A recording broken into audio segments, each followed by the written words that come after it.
So I'm here at Saté Kampar with the owner and chef, Ange Branca, who's also a James Beard semi-finalist and cook extraordinaire. And tell us a little bit more about your restaurant. Sate Kampar is a very traditional Malaysian restaurant. We focus on satay and all the dishes that complements the main thing, that's satay. And you were a consultant at some pretty prestigious firms, Deloitte, IBM, and you left it all. You took a leap of faith and you started your own restaurant. And I love that part of your story because I think a lot of times a lot of people have a fear of the unknown or leaving something that is comfortable or profitable. What inspired you to say, you know what, I'm gonna follow my dream and open my own restaurant? It's nerve-wracking. Oh, I know the feeling. It's something that, cooking and sharing food and sharing my culture, it's something that I grew up with. My family is very food-centric, and every time we get together, the best times and the best memories was around the table, making food and sharing it. When I came here, I came here through corporate transfer. In the corporate world, I've traveled around the world. And I realized that some of the things that I miss the most is the ability to share my food and my culture, and that's something that's hard to find here in America.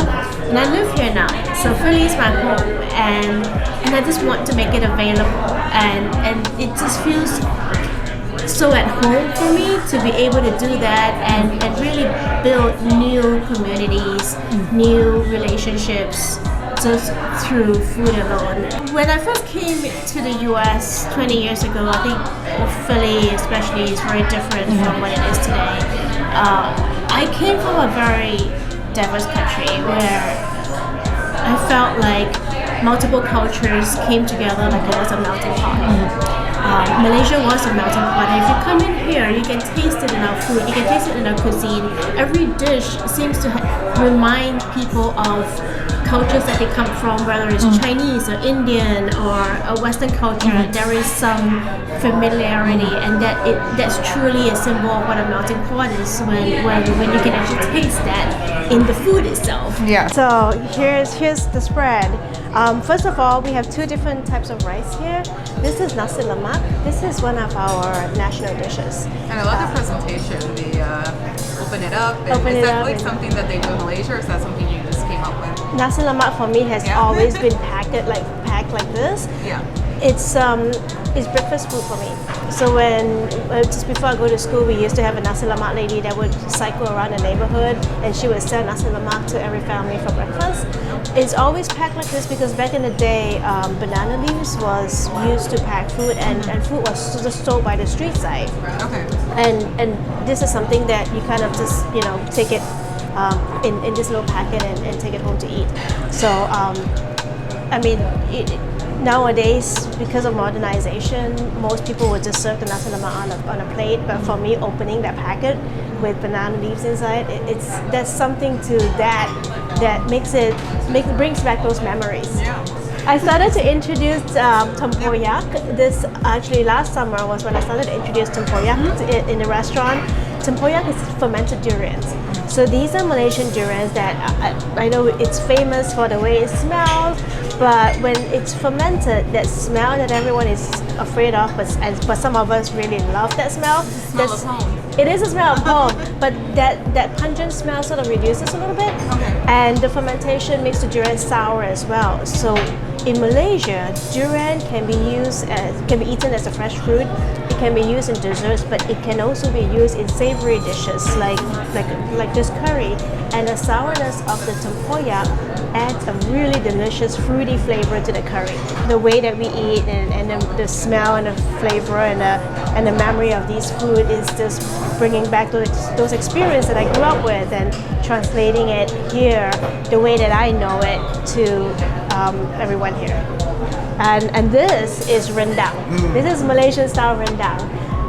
It's our version of braised beef. It is braised for hours and hours in coconut cream and shredded coconut and spices. It's delicious. During summertime, we work with farmers to grow some of the herbs that we need And there are some wonderful farmers around Philadelphia who work really hard with us to get the herbs that we need, and they are all grown locally around the that's area. awesome. Yeah. It's the community here in Philly, the food community, from the farmers to the meat suppliers. We all work very closely together to get some of these flavors. It's these wonderful people that allows me to get the ingredients and source some of the fresh ingredients that we need here. Philly is one of the most diverse places. Brings people together. It brings people together, Yeah. and to bring diversity together is amazing. And it's something that I missed so much when I was in the corporate world, when very often I felt like I'm alone being the only non-American woman. I know that feeling. and sometimes I didn't have space to be able to share my culture, and I totally enjoy what I'm doing right now, the ability to be able to do that. And also in a very diverse culture, when you come into the restaurant, you kind of see how the restaurant seems to be so diverse with multiple flavors and ethnicities and languages represented all in one tiny little space. That's the place I grew up in Malaysia. And I love the flavors because they really take you back. Like for me, like I've only been to Malaysia once, and I was pregnant with my daughter, so it was a very special time in my life. And like, you know, having the food and tasting it, it just really brought me back to that space. And I think that for those even that haven't been to Malaysia, it just feels like very warm and home cooked, and you know, I think that it's made with lots of love. Today here in Philly especially, that diversity is here and now. Especially in the restaurant community, there's a lot of activism in bringing this diversity together and sharing these cultures and flavors and respecting it the way that it really is. And as an immigrant, I really treasure that ability to let that diversity be diverse and appreciate it the way it is. So if people are in Philly, tell them where you're located and where can they check you out. We are located on East Patchogue Avenue in South Philadelphia, and it's very easy to get here. If you're from Center City, you can just take the Broad Street line, take the train or an Uber, and bring your wine. It's BYOB. Yes. Yeah. I love that. They should have that in DC. You can bring wine, beer, or even liquor. Flask. Yeah, a flask with liquor, and we'll make drinks where you can add your own spirits to it. Well, thank you so much, Angie, for having us over. The food was delicious. Please check out Sate Kampar when you're in Philly. Thank you. Bye.